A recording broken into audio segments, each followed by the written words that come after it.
Bonjour et bienvenue dans la quotidienne de School TV, l'émission qui vous raconte l'éducation au quotidien. Au sommaire, aujourd'hui, s'il vous arrive de rester sans voix face à un enfant ou à un élève qui vous dit que le monde est trop cruel, que rien ne sert à rien, qu'on est impuissant, manipulé par des forces qui nous dépassent, d'un mot que vivre est une affaire bien compliquée, eh bien, il est toujours en réserve un exemplaire du dernier livre de Patrice Franceschi et offrez-le lui. On vous en donne un aperçu dans quelques instants puisqu'il est l'invité du Grand Oral.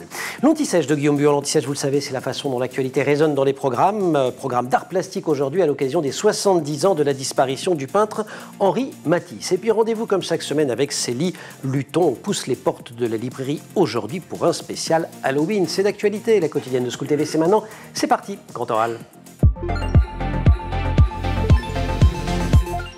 Patrice Franceschi, bonjour. Bonjour. Votre éditeur, la Maison Grasset, vous présente selon les années comme écrivain, aviateur, marin, romancier, explorateur, baroudeur. Je suis allé sur Wikipédia. Cinéaste, parachutiste, officier de réserve. Et il faudrait quand même préciser aussi peut-être philosophe et auteur d'une œuvre plusieurs fois primée. Ça vous va d'ailleurs comme définition? Ça fait pas mal pour un seul homme. C'est un peu long. Mais tout est vrai. Tout est exact bon. sur les termes tels qu'ils sont affirmés. Mais moi, je n'irai pas si loin que ça. Je dirais, ma vie a toujours été partagée entre l'écriture et l'aventure. Et l'aventure, c'est aussi beaucoup d'engagement. Et puis voilà. Ça suffit comme ça. Dans toutes les dimensions possibles et imaginables, la vie ne doit pas être... Il ne faut pas vivre au rabais à moitié, donc voilà. Voilà. Bon, je vous réinviterai un jour et je ferai un lancement plus court. Alors, vous publiez Lettres à la petite fille qui vient de naître. C'est Grasset donc. Et des lettres, il y en a 24. Cette petite fille, vous en êtes le parrain, le moins qu'on puisse dire, c'est que vous avez pris votre rôle très, très au sérieux. Je l'ai pris très au sérieux parce que peut-être que si ça avait été il y a 20 ans, ça n'aurait pas été tout à fait la même chose. Mais, et vous l'avez très bien dit dans votre introduction, aujourd'hui où l'avenir ne paraît plus aussi clair qu'il l'était il y a 20 ans, les derniers sondages disent qu'à peu près 80% des Français trouvent que demain sera moins bien qu'hier. Il y a 30 ans, c'était l'inverse. Donc, pour moi, quelqu'un qui naît et auquel je peux être attaché, un enfant qui naît aujourd'hui, c'est pas forcément un cadeau si on demeure sur ce niveau de réflexion. En réalité, et ce que j'essaie de dire à ma jeune fille qui va avoir 1 an l'année prochaine, c'est que la vie, ça vaut vraiment la peine d'être vécu, c'est quelque chose d'extraordinaire, à condition de suivre tel et tel parcours plutôt que tel ou tel autre. Et à ce moment-là, l'horizon sombre qu'on nous présente et qu'il ne faut pas cacher, il y a des remèdes à toutes les maladies, et à partir de là, cet horizon peut être vraiment très clair. Et en fait, naître aujourd'hui peut être quand même une chance. Tout le bouquin est quasiment construit autour d'une grande idée, c'est un peu l'échange entre l'intérieur et l'extérieur, le dedans, le dehors, en disant, ben voilà, quand le dehors est trop déprimant, il faut se concentrer sur sa vie intérieure, mais c'est pas du tout un bouquin qui, c'est pas la culture de la chambre, c'est pas renfermez-vous, c'est pour mieux vivre avec l'extérieur, c'est cette porosité que vous essayez d'organiser. C'est cette vieille idée qui nous vient de la philosophie antique, et qui distinguait très bien le monde extérieur, qui est quand même le lieu de notre impuissance. Vous, moi, quelle prise avons-nous sur le monde extérieur dans les événements? Très peu, très peu. Et ensuite, la vie intérieure, sur laquelle nous avons toute prise. Nos jugements, nos choix, nos désirs, etc. Nous pouvons totalement les maîtriser. Et c'est cette vie intérieure, avec le dialogue avec soi-même, qu'il faut cultiver, notamment pour les enfants et dès le plus jeune âge, parce que c'est l'expression de la liberté totale qu'ils pourront avoir dans l'avenir et de construire la vie qu'ils veulent avoir, quel que soit le monde extérieur. Ce monde extérieur, souvent fugace et volatile, sans cesse cruel et brutal, est le lieu de notre impuissance. Toujours en revanche, tu auras pris sur ton monde intérieur le seul qui dépend de toi et dont tu pourras faire ta pleine propriété. Pardon, je vous ai interrompu, c'était pour vous citer, pour qu'on entende aussi cette langue, parce que ça fait partie des plaisirs, du plaisir de lire le livre, donc il faut quand même le dire. Pardon, je vous ai coupé. Merci, mais c'est tout à fait ça. C'est-à-dire qu'à partir du moment où on a pris conscience de ces deux univers et de celui que l'on possède et de l'autre, la vie déjà devient autre chose que ce qu'on nous présente ou ce que les médias nous présentent avec des informations anxiogènes tous les jours. Et le bonheur peut commencer. Et pour moi, c'est très important qu'un petit enfant... Alors, ma filleule ne lira pas ces lettres. Je les ai écrites, données à sa mère, et qui les gardera, avec les photos qu'on faisait tout autour, et les gardera jusqu'à l'âge où elle sera à peu près en âge de comprendre. Oui, vous écrivez 15 ans le bouquin... Voilà, mais ça peut être 13, ça peut être 16, la maman jugera. Oui, voilà. Et entre-temps, moi, je les ai écrits aussi pour les parents. Pour que les couples qui aujourd'hui disent « je ne veux pas faire d'enfant parce que l'avenir est trop sombre, je ne veux pas jeter un enfant dans ce monde absurde et déprimant », leur dire que non. Ils peuvent le faire parce qu'il y a les moyens de pouvoir le faire quand même. Donc, pour les parents, ça peut être intéressant en attendant que les petits-enfants ou les adolescents le lisent. Voilà. Cet intérêt pour le monde, cette connaissance du monde, vous l'avez travaillé à la fois à travers des lectures. Vous citez les philosophes antiques, je crois que Marc Aurèle vous a beaucoup inspiré, quelques autres. En général, ouais. Mais vous l'avez aussi parcouru, le monde tout court, en aventurier. Qu'est-ce qui vous donne, comment ça a commencé cette histoire-là? Vous aviez quel âge? Qu'est-ce qui vous donne cette espèce de premier désir? Parce que je ne vais pas faire la liste de vos voyages. Là, pour le coup, vous me reprochiez de vous présenter de manière un petit peu longue. On en a pour une demi-heure. On s'écarte un petit peu du livre, mais en fait, on y revient. Je pense que ça le nourrit. Ça le nourrit parce que je pense qu'il faut parler de ce qu'on connaît. Et on ne connaît vraiment que par une sorte de savoir de la peau qui allie en permanence le terrain et la réflexion. L'action et la réflexion constamment mêlées, l'un sans l'autre. Et je le dis à Elsa, enfin ma filleule, qui n'est pas citée, parce que je m'adresse à tous les petits garçons, petites filles, mais elle s'appelle Elsa, que cette nécessité d'allier en permanence, et la dernière lettre lui reparle de ça, notre réflexion et notre action dans un cercle vertueux, chaque action menant à une autre réflexion qui mène à une autre action, c'est très important. On ne peut pas se contenter à mes yeux d'une connaissance du monde sans cette alliance de la réflexion et du terrain lui-même. Bref, mettre ses mains dans les choses réelles, que ce soit la guerre, que ce soit l'humanitaire, que ce soit le réchauffement climatique, tout ce que vous voulez, il faut y accéder de près. Sans cette dernière étape du savoir, on ne peut pas, à mes yeux, avoir une petite prétention à connaître vraiment les choses. Donc, je me suis efforcé, ayant eu cette idée, et très jeune, de la mettre en pratique.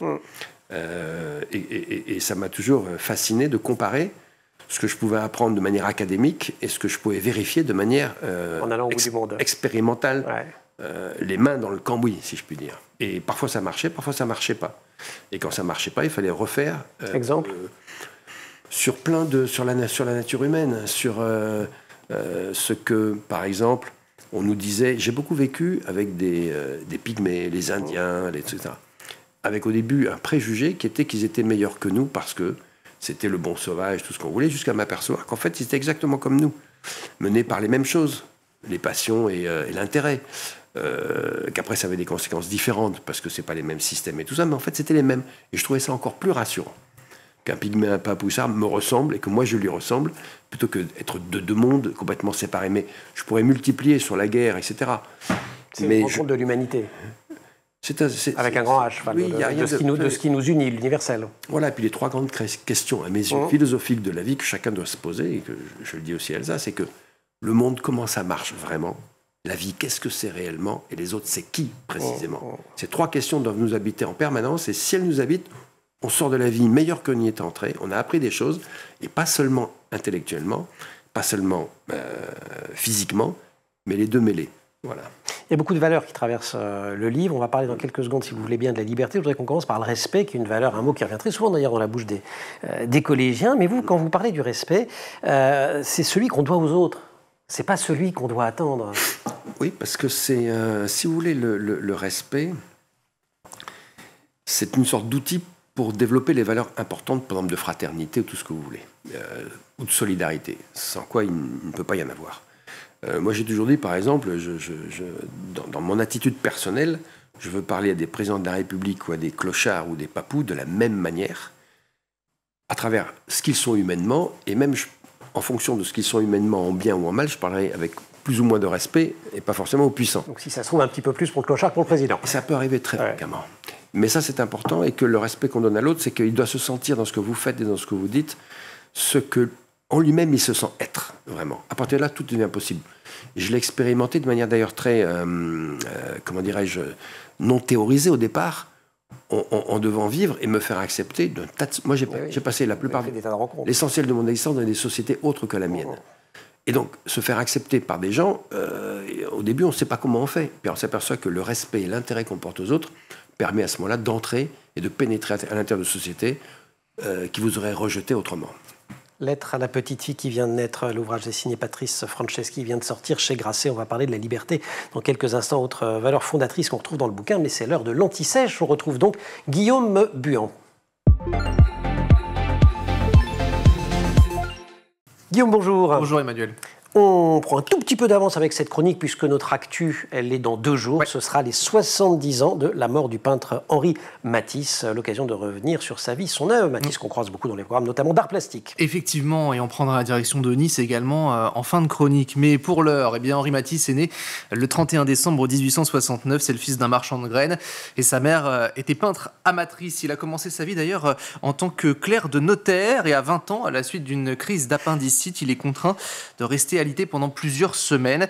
Et c'est son voisin et ami peintre, là aussi amateur, Léon Bouvier, que Matisse découvre le plaisir de peindre. Sa mère va lui offrir une boîte de peinture et il va ainsi réaliser ses premières œuvres. Vient ensuite une partie de sa vie où il se rend donc à Paris. En 1892, il rencontre Albert Marquet, qui est peintre et dessinateur à l'école des Arts Déco. C'est le début d'une belle amitié entre les deux. Et 3 ans plus tard, Matisse va s'inscrire à l'école des Beaux-Arts dans l'atelier de Gustave Moreau, lui aussi peintre, bien évidemment, graveur et sculpteur. L'enseignement du maître encourage ses élèves à penser leur peinture, à rêver au-delà de la virtuosité technique. Voilà pour l'aspect technique, justement. En 1896, Matisse expose pour la première fois au Salon des 100 et au Salon des Sociétés Nationales des Beaux-Arts. Il en devient d'ailleurs membre. Cette fonction lui permet d'exercer sans passer par un jury, et par la suite, il va commencer à exposer, à s'intéresser à la peinture impressionniste qu'il va découvrir en 97 au musée du Luxembourg. Il est alors un peintre classique, de nature morte, réaliste, aux textures amples. Voilà comment est-ce qu'on le définit justement à cette époque. Et pour gagner sa vie, à côté de ça, car oui, ça ne se vend pas encore, les peintures, eh bien, il est peintre-décorateur la journée, notamment dans les théâtres. Et si Henri Matisse est entré dans l'histoire, c'est notamment comme chef de file d'un mouvement qui est le fauvisme, oui, juste après l'impressionnisme. Effectivement. Ouais. Contemporain. Ouais. Les artistes de ce mouvement prônent l'utilisation de la couleur et non du dessin, comme il est d'usage de le faire dans l'art officiel. Le fauvisme est caractérisé par la systématisation des formes simplifiées, cloisonnées par des contours très marqués, l'audace dans les recherches chromatiques, là aussi. Un art qui est fondé aussi sur l'émotion. La couleur devient un moyen pour l'artiste d'interpréter son sujet. En 1909, Matisse signe d'ailleurs un contrat avec une grande galerie qui va l'exposer. Il va toucher 25% du prix de vente de ses toiles. Un contrat sur 3 ans. Ce qui est pas renouvelé, quand même. Ce qui est pas mal payé, effectivement. Ah bon? Non, c'est pas cher payé quand même. Bah, à cette époque-là, c'est vous trouvez quand même. Vous avez pas assez de peintre dans vos relations. Il était décorateur dans le théâtre, quand même. C'est vrai. Alors, il a eu ce contrat pendant 3 ans, contrat qui a été renouvelé pendant 17 ans. Matisse, qui se trouvait, selon ses propres mots, condamné à ne faire plus que des chefs-d'œuvre. 1914, la Première Guerre mondiale. Oui, et là, il va quitter Collioure, qu'il fréquentait depuis très longtemps. Il va notamment demander à intégrer l'armée, à rejoindre ses collègues peintres, en disant « Nous en avons assez de rester à l'arrière, comment pouvons-nous sauver et servir le pays ?» a-t-il demandé au ministre des Travaux publics. Ce dernier lui a répondu quoi? En continuant, comme vous le faites, à bien peindre. Alors, après avoir passé l'hiver du côté de Nice et de la Côte d'Azur, c'est là d'ailleurs où il va y rester. En 1918, Matisse va rencontrer Renoir, et là aussi, il va présenter ses toiles à Cannes. Renoir est très surpris. « Je croyais que ce bougre travaillait comme ça, c'est faux. Il se donne beaucoup de mal, tout est très juste, c'était difficile », déclare notamment Renoir après le départ de Matisse. Matisse qui va côtoyer au passage, je ne sais pas si ça vous parle, un certain Picasso. Ça nous parle un tout petit peu. Ça vous parle un petit peu quand même. Il a côtoyé des grands mondes. Ouais, vous nous avez promis un petit détour par Nice, et pour cause. Oui. Il y a un musée Matisse. Il y a le musée, effectivement, Matisse à Nice. Vraiment, allez-y, car oui, en fait, ce musée a ouvert en 1963. Il y a une exposition sur les 70 ans, justement, après sa mort, avec des œuvres qui sont aujourd'hui une source inépuisable pour certains peintres. C'est ouvert, c'est diversifié. Il y a un parcours aussi chronothématique sur 4 niveaux qui met en lumière la diversité des différentes collections. C'est le fruit d'une histoire aussi qui est singulière, puisque la collection s'est constituée grâce à la générosité déjà d'Henri Matisse, mais aussi de sa famille. En 1953, avant sa mort, l'artiste a donné à la ville de Nice un ensemble de ses œuvres à découvrir donc sur ce musée. Et puis Amélie Matisse, aussi sa femme, qui a complété au fur et à mesure cet ensemble. C'était en 1960, avec des legs notamment de ses œuvres, ses enfants, ses héritiers. Là, ça a été des dons, des sculptures, des gravures, des livres. Bref, allez-y, foncez-y. C'est au musée donc Matisse à Nice. Si vous êtes de passage, on voulait tout simplement célébrer ce grand peintre, bien évidemment. Merci beaucoup, cher Guillaume. Un peintre de la vie maintenant, Patrice Franceschi. On le retrouve, Lettre à la petite fille qui vient de naître. Grand oral, la suite. La liberté, Patrice Franceschi, dites-vous, est la valeur sur laquelle finalement les autres ne tiennent pas. La valeur suprême, je vous cite là encore, qui irrigue toutes les autres. pour leur donner sens. Sans elle, rien ne vaut, ni égalité, ni fraternité, ni quoi que ce soit. Et ça, c'est un de vos grands messages au-delà de votre filleule, à la jeunesse. Oui, c'est au final, dans l'expérience de vie que j'ai pu connaître, les gens que j'ai pu rencontrer, les lectures que j'ai pu faire, les études que j'ai pu faire, finalement, ce qui a condensé au fond du tube à essai de l'expérience, si je puis dire. Dans une époque comme la nôtre où on voit que la liberté est devenue une sorte de valeur optionnelle, si ce n'est la liberté de consommer, qui elle est très importante, on mesure tout l'écart qu'il y a eu. À un moment donné, j'emmène avec sa mère, Elsa, au Panthéon, juste après la panthéonisation de Manouchian. Et là, il y a une exposition, les gens qui l'ont vu doivent s'en souvenir, Vivre en mourir, elle s'appelle. Et là, il y a les Manouchians, il y a leur histoire, ce pourquoi ils se sont sacrifiés, la liberté. À l'époque, contre le nazisme, la France occupée, enfin, je ne vais pas refaire l'histoire, tout le monde la connaît. Et là, il y a un message inimaginable des Manouchians, et de leurs compagnons, évidemment, sur ces fondements, et ça m'avait frappé, parce que déjà, j'étais convaincu que la liberté, c'est la valeur suprême qui règle toutes les autres, mais là, elle était encore plus forte, dite avec des moments de tragédie absolue. Et j'ai voulu que Elsa, et avec sa mère, Andrea, eh bien, on a fait des photos, on voit tout ça dans quelques années. Et ça m'a reconvaincu, s'il le fallait encore une fois, que sans liberté, plus rien ne vaut. Le reste ne tient pas. C'est comme ça, à se dire, c'est pas un choix que j'ai fait, c'est un état des lieux. Vous avez envoyé une petite pique un peu incidente à la liberté de consommer il y a quelques secondes. Oui. Ça, c'est un petit peu, alors c'est peut-être pas l'ennemi, mais c'est un des ennemis majeurs dans le bouquin, le divertissement qui déploie, je vous cite là encore, des forces infinies pour nous pousser à nous distraire des choses fondamentales, nous convaincre de nous dispenser de tous les efforts, jusqu'à nous épargner le plus pénible d'entre eux, pensés par nous-mêmes. On vit dans un monde d'archi-sollicitation, notamment des jeunes, pas que des jeunes, mais beaucoup des jeunes. Oui, là aussi, c'est un état des lieux. Je me borne à constater des faits, mais ce qui m'intéresse, c'est d'essayer d'analyser les conséquences de ces faits, notamment sur le principe de liberté, sur ce qui nous habite, sur les buts qu'on peut se donner dans la vie, et il faut en avoir, et donner donc à ce moment-là des messages très simples aux enfants. Et je pense que le monde du divertissement généralisé dans lequel on nous pousse, parce que c'est comme ça, est très exagéré par rapport... Et je dis à Elsa, il faut se divertir, mais juste ce qu'il faut. Juste ce qu'il faut. Ça ne doit pas être le but de la vie. C'est une question de dosage. Ma vie à moi, c'est pas une cour de récréation. Je pense que j'ai mieux à faire de ma vie que de m'amuser en permanence. Ça, c'est des bestiaux. Et il faut redire aux jeunes que la vie vaut mieux que le divertissement généralisé, parce qu'effectivement, il nous écarte des choses les plus essentielles. D'abord des autres, et puis des buts qu'on peut se donner. De soi-même. De soi-même et de ce qui vaut dans la vie. Et ce qui vaut peut être parfaitement inutile. Il y a plusieurs éloges de l'inutile. Vous l'écrivez là encore. Ouais. L'art, l'amour, le voyage, la poésie, tout ce qui comble l'esprit sont ce que l'humanité a su créer de mieux. Sois certaine, dites-vous à Elsa, qu'ils ont toujours été, sont encore et seront toujours merveilleusement inutiles. Bien sûr. Prenez la poésie, ou la philosophie, ou l'amour et l'amitié. Ce ne sont pas des choses, des valeurs qui sont encensées jour et nuit par les télévisions, par les médias et tout ce qu'on veut. C'est pas ça l'objectif. Il y a quelques chercheurs en neurosciences qui vous diraient que l'amitié, dans tout ce qu'elle déclance dans notre cerveau, y compris au plan purement chimique, quelque chose de sympa. Mais il y a toujours, bien sûr, il y a toujours des oasis de résistance. C'est ça. Sur lesquelles il faut s'appuyer.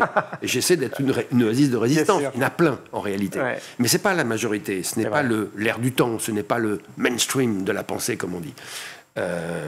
Mais par contre, en réalité, on ne peut pas s'en passer. Si on veut une vie... moi, je ne place rien au niveau littéraire, au-dessus de la poésie.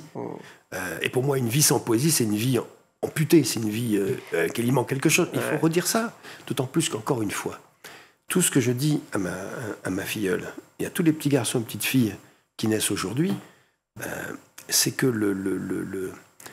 la capacité que nous avons à choisir notre vie, à travers ces valeurs, il n'y a rien de plus démocratique.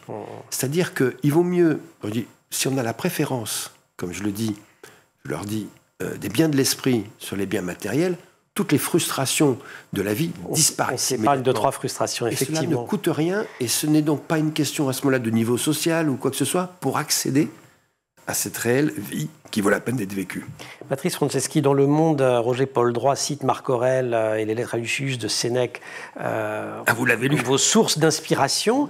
Mais alors moi j'ai aussi pensé, vous parliez de poésie à l'instant, j'ai pensé à Rilke et j'ai pensé aux Lettres à un jeune poète, dont je cite un extrait. Alors évidemment c'est pour quelqu'un qui veut écrire, c'est particulier, mais bon, votre regard est tourné vers le dehors. C'est cela surtout que maintenant vous ne devez plus faire. Personne ne peut vous apporter conseil ou aide, personne. Il n'est qu'un seul chemin. Entrez en vous-même, cherchez le besoin qui vous fait écrire, examinez s'il pousse ses racines au plus profond de votre cœur. Cette référence-là, vous l'acceptez aussi? Bien sûr, parce que c'est penser par soi-même et agir par soi-même. Ouais. Tout le système qui nous entoure aujourd'hui, beaucoup plus puissant, ça a toujours été comme ça, mais beaucoup plus puissant aujourd'hui, nous pousse finalement à être tous formatés, penser la même chose et agir de la même manière. Et il faut sortir de cela pour être soi-même et être fécond dans la vie, aussi bien pour soi que pour les autres. Et à partir de là, effectivement, penser et agir par soi-même, c'est le fondement même de la liberté individuelle qui pourra permettre, parce qu'on va s'aimer avec ça, d'aimer les autres et de faire ce qu'il faut. Alors, en parlant d'amour, c'est un peu le sujet sur lequel vous bottez en touche quand même, qui occupe pourtant beaucoup à l'adolescence. Je vous cite là encore, l'amour est une chose si enivrante qu'il me semble trop tôt pour t'en entretenir en profondeur. Même si tu es déjà une adolescente, je vais me limiter à l'essentiel. Le reste viendra au moment requis. Ta mère te sera alors d'un plus grand secours que moi, il me semble. Boum, patate chaude. Alors, Patrice? Non, mais simplement parce que je lui ai écrit, et ces 24 lettres ont été écrites dans les mois qui ont précédé, données à sa mère pour qu'elle les lise plus tard. Ouais. Et quand elle les lira, qu'elle aura 15 ou 16 ans, je ne suis pas sûr d'être en mesure, là, dans des sujets aussi délicats, d'en dire plus que des généralités. D'accord, donc vous avez très personnel. Donc c'est pas que j'ai botté en touche, c'est que j'ai dit le plus essentiel pour moi, c'est que l'amour comme l'amitié sont des valeurs extraordinaires, nécessaires, importantes et à cultiver en tout temps et en tout lieu et à tout instant, bien plus que la consommation et tout ce qu'on veut. Là, pour moi, l'essentiel était dit, parce que si je prends le cas de l'amitié, dont je parle aussi, qui est toujours une relation entre égaux de même valeur, qui s'entretient toute la vie, c'est d'une richesse par rapport au bien matériel qui n'a pas de nom, qui est incommensurablement, enfin impossible à chiffrer. Et à partir du moment où ça s'est dit et qu'un enfant, un adolescent le comprend dès le départ, à mon avis, il est sauvé par la suite. Voilà. Allez, le livre, il faut que vous le lisiez. Alors à la fois, si vous êtes jeune, parce qu'il a plutôt été pensé, écrit pour une future jeune fille de 14-15 ans. Effectivement, et vous avez raison de le souligner, on peut le lire quand on est parent, quand on est enseignant. Pourquoi pas grand-parent? Parce qu'après tout, la quête dont vous parlez, c'est quand même la quête d'une vie. Je précise, parce qu'on n'aura pas eu le temps d'en parler beaucoup, que ce n'est pas un livre qui parle explicitement d'environnement, d'écologie, mais qui a des mots très très forts sur la consommation, la sobriété. Les vrais voyageurs, écrivez-vous, mènent leur course dépouillés du superflu. Ils emportent le nécessaire, préférant la sobriété à la surcharge. Tu connaîtras là une autre des joies profondes de l'existence. Extrait de ces lettres, il y en a 24 à la petite fille qui vient de naître, c'est chez Grasset, c'est signé Patrice Franceschi. Merci de nous avoir accompagnés dans La Quotidienne et d'avoir présenté cet ouvrage. On pousse maintenant les portes d'une autre librairie, la librairie de Célie Luton. Librairie jeunesse, et comme Halloween approche, attention, terreur.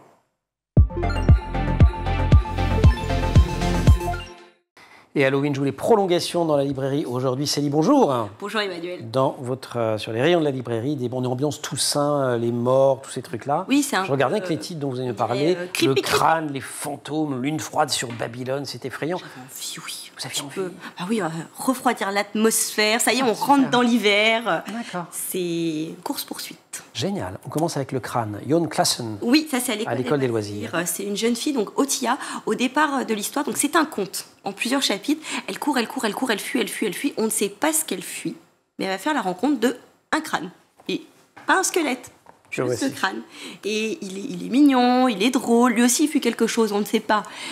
Je pense qu'il fuit le reste du corps, qui dit qu'il lui appartient, mais c'est pas vrai. Les deux vont se réfugier et c'est drôle, c'est touchant, c'est grinçant. Drôle, touchant, grinçant, oui.